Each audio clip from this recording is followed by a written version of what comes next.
नमस्कार।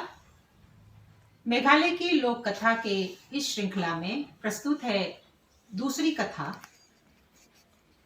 पान, क्वाई यानी सुपारी और चून यानी चूने की।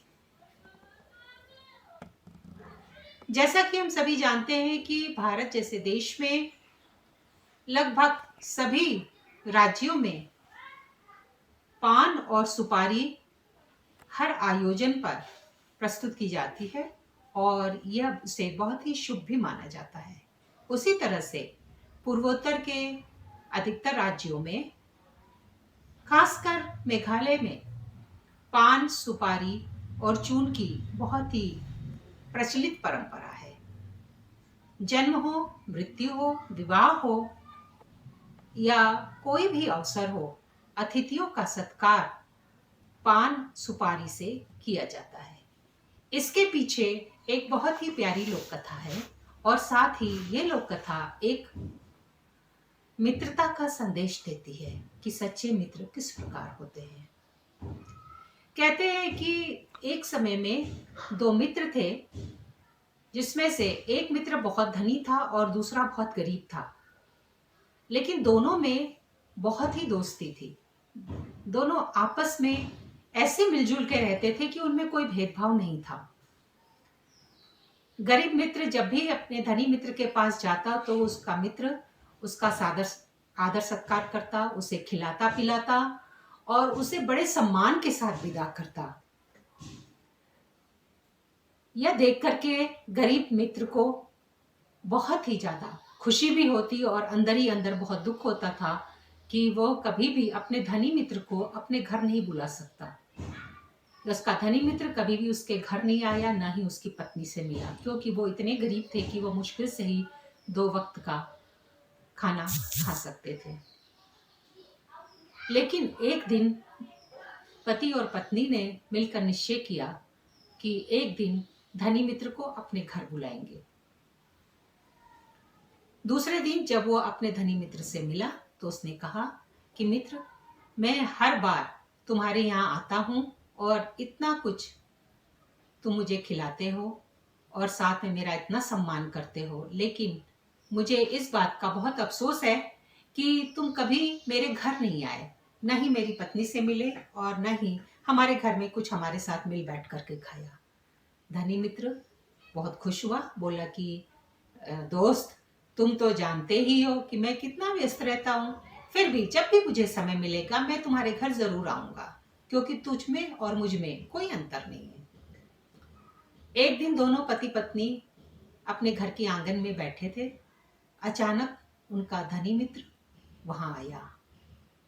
यह देख करके उसका गरीब मित्र बहुत खुश हुआ और उसने उसे बिठाया और दोनों बातचीत करने लगे। उसने अपनी पत्नी से आकर के कहा कि तुम हम तीनों के लिए खाना तैयार करो, और उसकी पत्नी अंदर चली गई। वो बाहर आकर के फिर दोनों बातें करने लगे। काफी देर हो गई, दोपहर का समय हो गया। खाना बना कि नहीं ये देखने के लिए गरीब मित्र अंदर गया तो देखा कि उसकी पत्नी आग तो जला करके उसने रखा हुआ था, बर्तन भी चढ़ा दिया था, पानी उबल रहा था, लेकिन वो बैठी हुई अफसोस कर रही थी। उसने पूछा, क्या बात है, खाना क्यों नहीं बना? तो पत्नी ने कहा कि क्या करे, घर में इतना खाना नहीं है कि 3 लोग उसको खा सके, और घर में कुछ भी नहीं है और मेरे पास पैसे भी नहीं है। मैं बाजार गई उधार लाने के लिए, तो किसी ने भी उधार देने से मना कर दिया, क्योंकि पहले का कर्ज हम लोगों ने नहीं चुकाया था। अब क्या करें? उसके मित्र को इतना दुख हुआ, इतना दुख हुआ, उसे समझ में नहीं आया कि वो क्या करे। अंत में दुख के मारे, शर्म के मारे उसने क्या किया कि वहां पर एक रसोई घर में चाकू पड़ा था, उसने चाकू से अपने आप को मार दिया।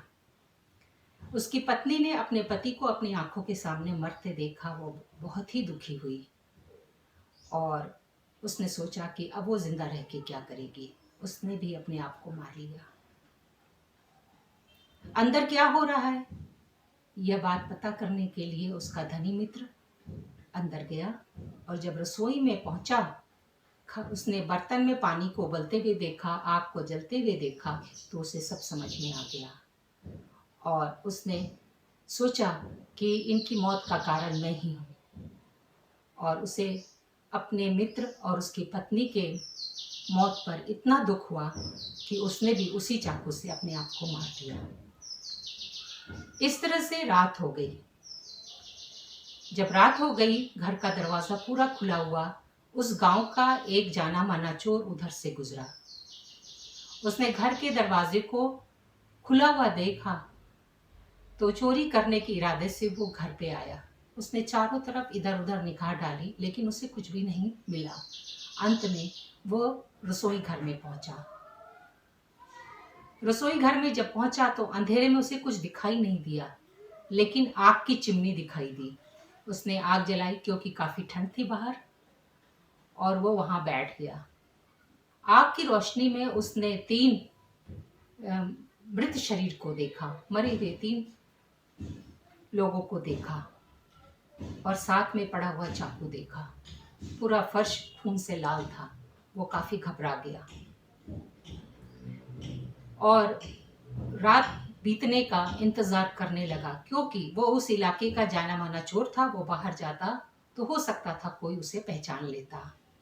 और इस तरह से प्रतीक्षा करते करते वो न जाने कब आग की गर्मी के कारण वहीं सो गया। जब उसकी नींद खुली तो देखा कि काफी सवेरा हो चुका था और लोग उस रास्ते पर आ जा रहे थे। अब उसकी समझ में नहीं आया कि वो क्या करे, क्योंकि अगर वो बाहर जाता तो लोग इन 3 लोगों क्या का हत्यारा उसे समझ करके उसे सजा दे देते और उसे मार डालते, और अंदर वो रह नहीं सकता था। इस असमंजस में उसे कुछ समझ में नहीं आया। अंत में उसने क्या किया कि उसने भी वही चाकू उठाया और अपने आप को मार लिया। इस प्रकार 4 मौतें वहीं पर हो गई। यह देख करके विधाता को या ईश्वर को अच्छा नहीं लगा, उसे बहुत दुख हुआ। उसने सोचा कि क्यों ना ऐसी चीज बनाई जाए जिससे कि लोगों का कम पैसे में सत्कार भी हो जाए, लोगों के संबंध आपस में अच्छे हों और लोगों की जान भी बची रहे। तो उसने क्या किया कि उसने पान गरीब व्यक्ति को बना दिया पान के रूप में, चूना उसकी पत्नी को बना दिया, क्योंकि पान और चूना एक साथ दिए जाते हैं, लगाए जाते हैं, और जो धनी मित्र था उसे सुपारी में बदल दिया। इस प्रकार से पान, चूना और सुपारी की उत्पत्ति की लोक कथा है। और साथ में जो चोर था उसको डोंग मूसा यानी कच्चा तंबाकू के रूप में बदल दिया। तो लोग पान, सुपारी और चूने के साथ कोई कोई उस कच्चा जो तंबाकू है उसे खाते हैं।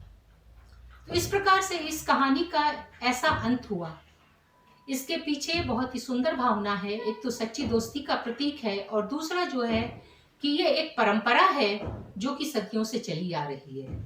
और साथ में एक विशेष बात यह है कि चोर जिस प्रकार से दूसरों के घरों में चोरी करता है, उसी प्रकार से जो लोग डोंग मूसा का प्रयोग करेंगे तो उनका स्वास्थ्य भी चला जाता है।